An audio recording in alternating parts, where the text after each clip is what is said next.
Students, আমরা দ্বাদশ শ্রেণীর পলিটিক্যাল সায়েন্স পড়াচ্ছি। কয়েকটি প্রধান রাজনৈতিক মতবাদ আজকে পড়াবো। দেখো, সংশোধনমূলক উদারনীতিবাদ।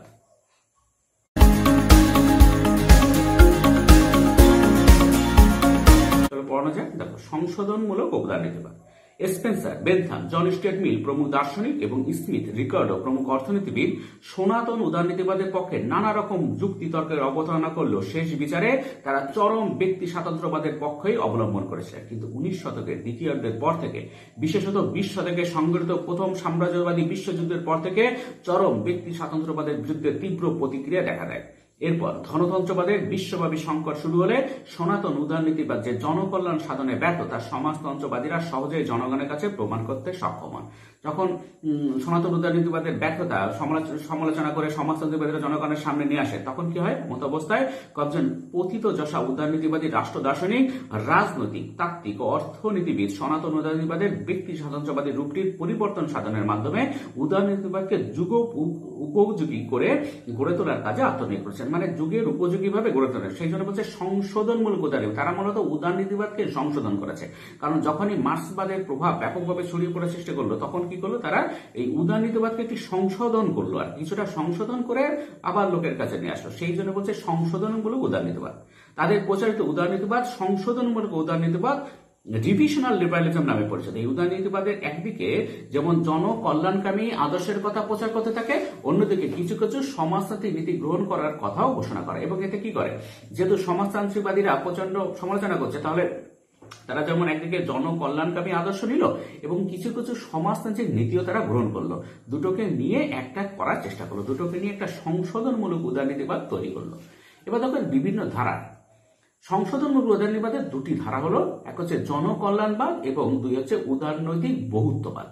এখন জনকল্যাণবাদ, কেইন্স, ডেভারিস, লেমেন, রেনি, টেম্পল প্রমুখ জনগণের জীবনে অর্থনৈতিক নিরাপত্তা প্রতিষ্ঠার উদ্দেশ্যে জনকল্যাণকর রাষ্ট্র, ওয়েলফেয়ার স্টেটের তত্ত্ব প্রচার করেছিলেন। তারা সনাতন উদারনীতিবাদের নেতিবাচক রাষ্ট্রের পরিবর্তে ইতিবাচক রাষ্ট্রের তত্ত্ব প্রচার করে রাষ্ট্রের হাতে বিবিধ জনকল্যাণকর কর্মসূচি রূপায়ণের দায়িত্ব অর্পণ করার উপর জোর দিয়েছে। তারা বলছে যে রাষ্ট্র নেতিবাচক নয়, রাষ্ট্রের ইতিবাচক কাজের দিকে খেয়াল করো, এবং তার জন্য কি হবে? রাষ্ট্রকে অনেক কিছু কাজ করতে হবে। সেই কাজগুলো কি? যাতে মানুষের সুখ স্বাচ্ছন্দ্য আসে, বিভিন্ন রকম জনকল্যাণমূলক কাজ করতে হবে। এরূপ রাষ্ট্রের প্রবক্তারা মনে করতেন যে ব্যক্তি জীবনের এমন কোনো দিক নেই যা রাষ্ট্রের কর্মক্ষেত্র বহির্ভূত। মানে প্রত্যেকটি ক্ষেত্রে রাষ্ট্র ব্যক্তিকে সাহায্য করতে পারে, অথবা ব্যক্তি জীবনের এমন কোনো দিক নেই যা রাষ্ট্রের কর্মক্ষেত্র বহির্ভূত। হফম্যান জনকল্যাণকর রাষ্ট্রকে সাম্যবাদ এবং অনিয়ন্ত্রিত ব্যক্তি স্বাতন্ত্র্যবাদের সমন্বয় সাধনের ফল বলে চিহ্নিত করেছেন। তোমাদের অনেক সময় প্রশ্ন আসে যে সাম্যবাদ এবং অনিয়ন্ত্রিত ব্যক্তি স্বাতন্ত্র্যবাদের সমন্বয় সাধনের ফল বলে কে বলেছিলেন? সেটা বলেছিলেন হফম্যান। হফম্যান কি বলেছিলেন? হফম্যান জনকল্যাণকর রাষ্ট্রকে সাম্যবাদ এবং অনিয়ন্ত্রিত ব্যক্তি স্বাতন্ত্র্যবাদের সমন্বয়ের ফল বলে চিহ্নিত করেছেন। এবার দুই হচ্ছে উদারনৈতিক বহুত্ববাদ। প্রায় একই সময় সংকটের হাত থেকে উদারনীতিবাদকে রক্ষা করার জন্য Laski, Harold J Laski, MacIver, Barker প্রমুখ চিন্তাবিদ সনাতন উদারনীতিবাদকে সংশোধন করে একটি নতুন ধারার প্রবর্তন করেছিলেন। এই ধারাটি বহুত্ববাদী ধারা নামে পরিচিত। বহুত্ববাদী রাষ্ট্র দার্শনিকদের মধ্যে একা রাষ্ট্রের পক্ষে মানুষের বহুমুখী জীবনের পরিপূর্ণ বিকাশ সাধন সম্ভব নয়। তাই সমাজের মধ্যে রাষ্ট্র ছাড়াও যেসব সামাজিক, অর্থনৈতিক, সাংস্কৃতিক ও ধর্মীয় প্রতিষ্ঠান বা সংঘ রয়েছে, সেগুলি রাষ্ট্রের মধ্যে গুরুত্বপূর্ণ, স্বাধীন ও সার্বভৌম। এইভাবে বহুত্ববাদীরা ব্যক্তি স্বাতন্ত্র্যের পরিবর্তে গোষ্ঠী স্বাতন্ত্র্যের উপর গুরুত্ব প্রদান করেছিলেন। তারা ব্যক্তির বাহ্যিক আচার আচরণ নিয়ন্ত্রণ করার ক্ষমতা রাষ্ট্রের হাতে প্রদান করতে সম্মত থাকলেও তার আত্মজীবনের উপর রাষ্ট্রীয় নিয়ন্ত্রণ মেনে নিতে রাজি ছিলেন না। এ প্রসঙ্গে মন্তব্য করতে গিয়ে ম্যাকাইভার বলেছিলেন যে পেন্সিল কাটার পক্ষে কুঠার যেমন অনুপযোগী, ব্যক্তির অন্তর্জীবনের সূক্ষ্ম অনুভূতিগুলির বিকাশ সাধনে রাষ্ট্র তেমনি অনুপযোগী। মানে একটা যে কাজের যে জিনিস দরকার, পেন্সিল কাটতে নিশ্চয়ই কুঠার নিয়ে আসা যাবে না, সেরকম ব্যক্তি জীবনে যেসব অন্তর্জীবনের সূক্ষ্ম অনুভূতিগুলোর বিকাশ সাধন, সেগুলো রাষ্ট্রের পক্ষে সম্ভব নয় আর কি। সেজন্য বলছেন বিকাশ সাধনে রাষ্ট্র তেমনি অনুপযোগী। তিনি রাষ্ট্রকে জনগণের অধিকার রক্ষার এজেন্ট হিসেবে চিহ্নিত করেছিলেন। এবার দেখো এর মৌলিক বৈশিষ্ট্য সমূহ, বেসিক ফিচার্স। সনাতন উদারনীতিবাদীরা নৌশ প্রহরী রাষ্ট্র যে যে তত্ত্ব প্রচার করেছিলেন সংশোধন উদারনীতিবাদের প্রবক্তারা সেই তত্ত্বকে প্রত্যাখ্যান করে। মানে নৈশ পরিমাণ রাষ্ট্র হচ্ছে নাইট ওয়াচম্যান স্টেট, মানে শুধুমাত্র প্রহারা দেবে রাষ্ট্র, যেমন নৈশ প্রহরে দেয় তাতে কোনো রকম সমস্যা না হয়, সে যে পাহারা দেয় সেরকম রাষ্ট্র সেরকম পাহারা দেবে। তাই এই যে তত্ত্ব প্রচার করেছিলেন সনাতন উদারবাদীরা, সেই সংশোধন উদারবাদীদের এই তত্ত্বকে প্রত্যাখ্যান করে। তারা এরকম রাষ্ট্র চায় না। ফলে রাষ্ট্রের নেতিবাচক দৃষ্টির পরিবর্তে ইতিবাচক দৃষ্টির বিশেষ গুরুত্বপূর্ণ বলে বিবেচিত হয়। সংশোধনমূলক উদারনীতিবাদের মৌলিক বৈশিষ্ট্যগুলো এক হচ্ছে রাজনৈতিক সাম্যের প্রতিষ্ঠা। সংশোধনমূলক উদারনীতিবাদীরা রাজনৈতিক যে সাম্য প্রতিষ্ঠার উপর বিশেষ গুরুত্ব আরোপ করেন। তারা ছিলেন গণতান্ত্রিক শাসন ব্যবস্থা প্রতিষ্ঠায় বিশেষভাবে আগ্রহী। তাদের মতে জনগণকে সর্বপ্রকার রাজনৈতিক ক্ষমতার উৎস বলে মেনে নিলেই কেবল গণতন্ত্র সফল হতে পারে, কিন্তু আধুনিককালে রাষ্ট্রের জনসংখ্যা এবং আয়তন অস্বাভাবিকভাবে বৃদ্ধি পায়, জনগণের পক্ষে প্রত্যক্ষভাবে শাসন কার্য পরিচালনায় অংশগ্রহণ করা সম্ভব নয়। তাই তাদের নির্বাচিত প্রতিনিধির মাধ্যমে জনসাধারণ পরোক্ষভাবে রাষ্ট্র পরিচালনায় অংশগ্রহণ করতে পারে। সংখ্যাগরিষ্ঠ জনগণ কর্তৃক নির্বাচিত হলো গণতান্ত্রিক সরকার বিশেষ কোনো ব্যক্তি গোষ্ঠী বা শ্রেণীর স্বার্থে কাজ করে না।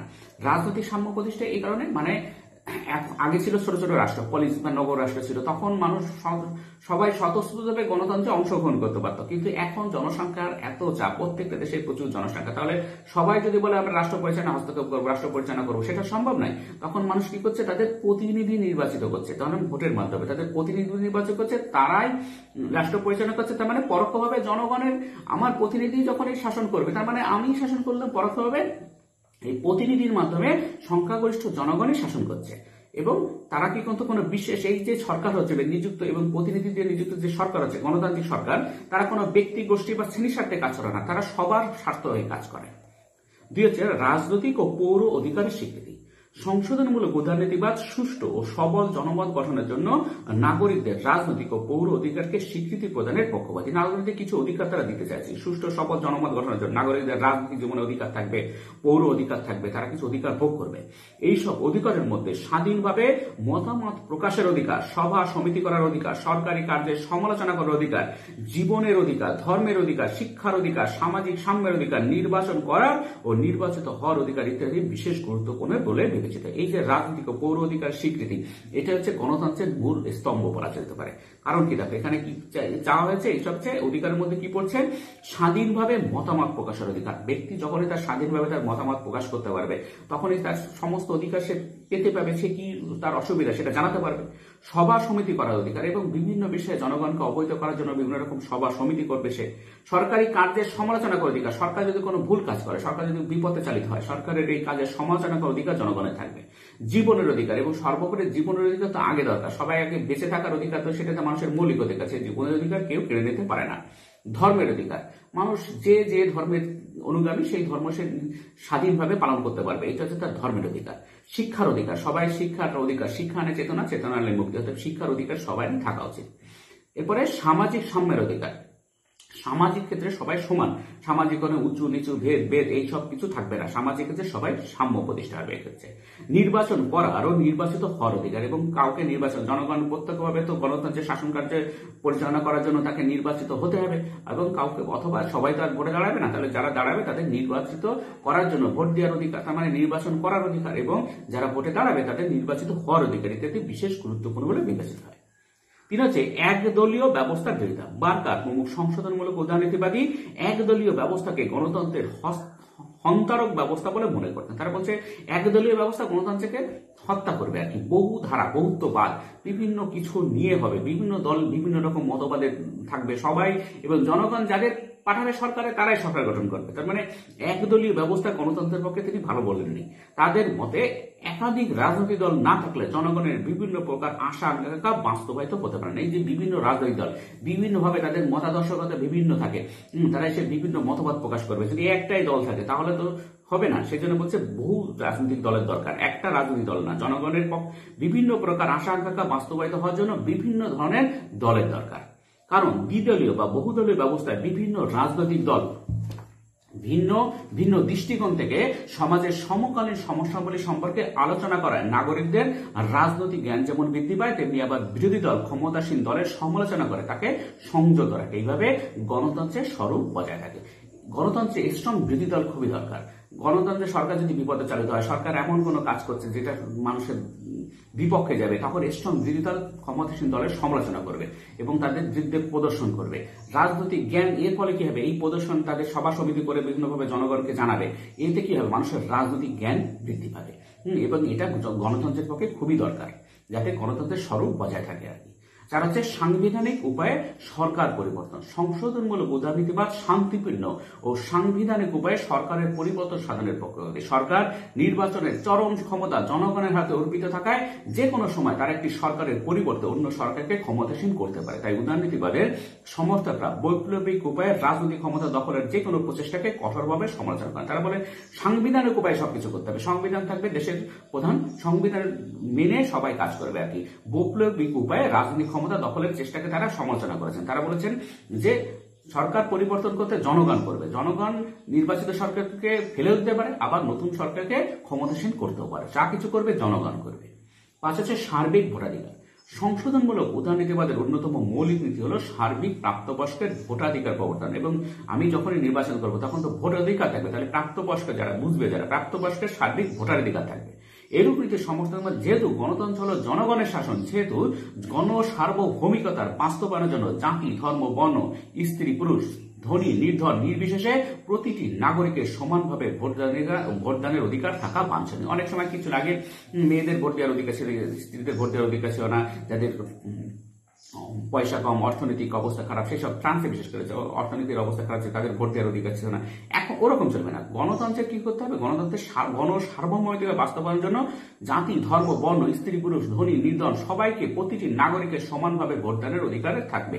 হ্যাঁ, সার্বিক ভোটাধিকার স্বীকৃত অবশ্যই হবে। হচ্ছে ন্যায় প্রতিষ্ঠা। সংশোধনমূলক উদারনীতিবাদ ন্যায় প্রতিষ্ঠায় বিশেষভাবে আগ্রহী। আইনের অনুশাসন, রুল অফ লকে সংশোধনমূলক উদারনীতিবাদীরা গণতান্ত্রিক সমাজ গঠনের অপরিহার্য শর্ত বলে মনে করেন। আইনের দৃষ্টিতে সাম্য এবং আইন কর্তৃক সমভাবে সংরক্ষণ ছাড়া সমাজের মধ্যে ন্যায় প্রতিষ্ঠিত হতে পারে না বলে উদারনীতিবাদীদের ধারণা।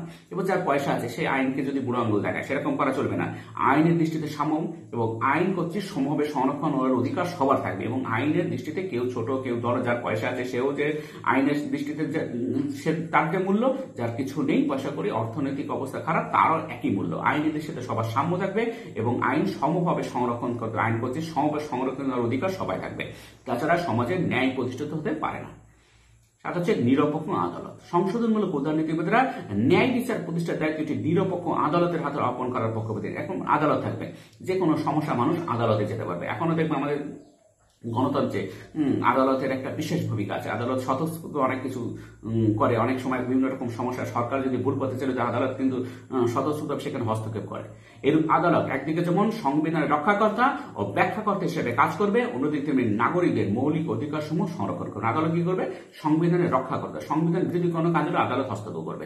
সংবিধানের রক্ষাকর্তা এবং সংবিধানের ব্যাখ্যাকর্তা হিসেবে কাজ করবে এবং নাগরিকদের মৌলিক অধিকার সমূহ সংরক্ষণ করবে নিরপেক্ষ আদালত। 8 হচ্ছে ব্যক্তিগত সম্পত্তির অধিকার। সংশোধনমূলক উদারনীতিবাদীরা ব্যক্তিগত সম্পত্তির অধিকারের উপর কিছু কিছু বাধা নিষেধ আরোপের কথা বললেও তার এরূপ অধিকারের বিলোপ সাধনে আদৌ পক্ষপাতী নন, বরং তাদের মতে ব্যক্তির হাতে সম্পত্তির অধিকার না থাকলে নাগরিকরা কাজকর্মে উৎসাহ পাবে না, ফলে দেশের সামগ্রিক উন্নতি ব্যাহত হবে। তারা বলেছেন যে তাদের আসলে একদম চরমভাবে ব্যক্তির উপরে সম্পত্তির অধিকার থাকবে এরকম তারা চাননি, কিন্তু কিছু কিছু করার ক্ষেত্রে বলেছেন, কারণ কিছু কিছু অধিকার না থাকলে, কিছু ব্যক্তিগত সম্পত্তির অধিকার যদি না থাকে, নাগরিকরা কাজকর্মের উৎসাহ পাবে না, তারা উৎসাহ হারিয়ে ফেলবে, হলে সমগ্র দেশের উন্নতি ব্যাপার হবে। ওই জন্য তারা বলছেন যে সম্পত্তির অধিকার না থাকলেও নাগরিকরা কাজ করতে যেহেতু উৎসাহ পাবে না, তাহলে ব্যক্তিগত সম্পত্তির অধিকার থাকা প্রয়োজন আছে। 9 হচ্ছে সংখ্যালঘু প্রতিনিধিত্বের ব্যবস্থা। এরূপ উদারনীতিবাদ শাসন বিভাগের স্বেচ্ছাধীন ক্ষমতা ও অবাঞ্ছিত হস্তক্ষেপ রোধ করার জন্য আইন বিভাগকে ব্যবহার করতে চায়। তবে আইন বিভাগ যাতে কেবল সংখ্যাগোষ্ঠীর স্বার্থ রক্ষার হাতিয়ারে পরিণত না হতে পারে, সেজন্য সংখ্যালঘু প্রতিনিধিত্বের উপর বিশেষ জোর দেওয়া হয়। সমানুপাতিক প্রতিনিধিত্ব, পেশাগত প্রতিনিধিত্ব, বহুমুখী ভোটাধিকার ইত্যাদির মাধ্যমে সংশোধনমূলক উদারনীতিবাদ সংখ্যাগরিষ্ঠ সংখ্যালঘিষ্ঠের স্বার্থের মধ্যে সমন্বয় সাধনের চেষ্টা করবে। এবং যারা সংখ্যালঘু তাদেরও মতবাদ প্রকাশ করার অধিকার দিতে হবে, তাদেরও সংখ্যাগরিষ্ঠ এবং সংখ্যালঘিষ্ঠ দুজনের স্বার্থ যাতে সমানভাবে সংরক্ষিত হয় সেই ব্যবস্থাটা করতে হবে। যেন বলছে সংখ্যাগরিষ্ঠ এবং সংখ্যালঘিষ্ঠের স্বার্থের মধ্যে সমন্বয় সাধনের চেষ্টা করতে হবে সংখ্যালঘু প্রতিনিধিদের ব্যবস্থার মাধ্যমে। 10 হচ্ছে জনকল্যাণকর রাষ্ট্রের প্রতিষ্ঠা। সংশোধনমূলক উদারনীতিবাদ জনকল্যাণকর রাষ্ট্রের আদর্শ গ্রহণ করার ফলে রাষ্ট্রের কর্মক্ষেত্রের পরিধি যথেষ্টভাবে পরিব্যাপ্ত। এই যে জনকল্যাণকর রাষ্ট্রের প্রতিষ্ঠান মানে রাষ্ট্রের কর্মক্ষেত্রের পরিধি ব্যাপকভাবে বেড়ে গেছে। সামাজিক ও অর্থনৈতিক ক্ষেত্রে অসাম্য দূর করার জন্য গতিশীল কর ব্যবস্থা প্রবর্তন, শিল্প বাণিজ্যের নিয়ন্ত্রণ, রাষ্ট্রীয় পরিকল্পনাকরণ, কিছু কিছু শিল্প বাণিজ্যের জাতীয়করণ প্রভৃতি এরূপ উদারনীতিবাদের নীতি হয়ে দাঁড়িয়েছে। এইসব নীতি অনুসরণ করার জন্য অনেকে এরূপ উদারনীতিবাদকে সমাজতন্ত্রের পরিপোষক বলে মনে করেন। এই যে কর ব্যবস্থায় একটা গতিশীল কর ব্যবস্থা, কর না হলে জনগণ যদি কর না দেয় তার সরকার পরিচালনা হবে, পয়সাটা কোথায় পাবে? তাহলে কর ব্যবস্থার গতিশীল কর ব্যবস্থা থাকতে হবে। শিল্প বাণিজ্যের ক্ষেত্রে কিছু কিছু নিয়ন্ত্রণ রাষ্ট্র করবে, রাষ্ট্রীয় পরিকল্পনা গ্রহণ করবে রাষ্ট্র, কিছু কিছু শিল্প বাণিজ্যের জাতীয়করণ মানে জনগণই তার চালনকারী, সরকার ব্যবস্থা করবে। এই যে জাতীয়করণ ব্যবস্থা কিছুটা দরকার এবং উদারনীতিবাদের এইগুলো হচ্ছে নীতি। এই জাতীয়করণ নীতি হচ্ছে সমাজতন্ত্রের পরিপোষক। সমাজতন্ত্রের কিছু আদর্শ এই নয়া উদারনীতিবাদ যারা গ্রহণ করেছিল সেই হচ্ছে জনকল্যাণকর রাষ্ট্রের প্রতিষ্ঠা হচ্ছে এই সমাজতন্ত্রের কিছু কিছু নীতি নিয়ে যে ব্যবস্থা, বিশেষ করে জাতীয়করণ, এগুলো সমাজতন্ত্রের নীতি হিসেবে পরিচিত। এইগুলো নিয়ে জনকল্যাণকর রাষ্ট্রের প্রতিষ্ঠা। 11 হচ্ছে ফ্যাসিবাদ ও সাম্যবাদের বিরোধিতা। সংশোধনমূলক উদারনীতিবাদ যে কোনো ধরনের সর্বনিয়ন্ত্রণবাদের বিরোধী। অন্যভাবে বলা যায় এর উদারনীতিবাদ নাৎসিবাদ ও ফ্যাসিবাদের তীব্র সমালোচনা করার পাশাপাশি সাম্যবাদেরও চরম বিরোধিতা করে। সংশোধনমূলক উদারনীতিবাদীরা পুঁজিবাদের সমর্থক ও সংরক্ষক হলেও নাৎসিবাদ ও ফ্যাসিবাদের এক নেতা ও এক দলের শাসন, ব্যক্তি পূজা, অগণতান্ত্রিক কার্যকলাপ, যুদ্ধবাদ, পররাষ্ট্রনীতির অনুসরণ, জাতিবিদ্বেষ প্রভৃতি চরম বিরোধী। আবার সাম্যবাদীরা রাজনৈতিক ক্ষেত্রে একদলীয় শাসন ও সর্বহারাশ্রেণীর একনায়কতন্ত্রের প্রতিষ্ঠা, অর্থনৈতিক ক্ষেত্রে উৎপাদন উপাদানগুলোর উপর ব্যক্তিগত মালিকানার পরিবর্তে সামাজিক মালিকানার প্রতিষ্ঠা, শ্রেণীহীন, শোষণহীন ও রাষ্ট্রহীন সমাজ অবস্থার প্রতিষ্ঠা প্রভৃতির পক্ষপাতী বলে এরূপ উদারনীতিবাদীরা তাদেরও বিরোধিতা করেন। আসলে ফ্যাসিবাদ সাম্যবাদ যেরকম বিরোধিতা করছে সেরকম যারা চরম সাম্যবাদেরও বিরোধিতা করছে। স্টুডেন্টস, আজকে এই পর্যন্তই। পরের ভিডিও দেখা হবে। Thank you very much for watching.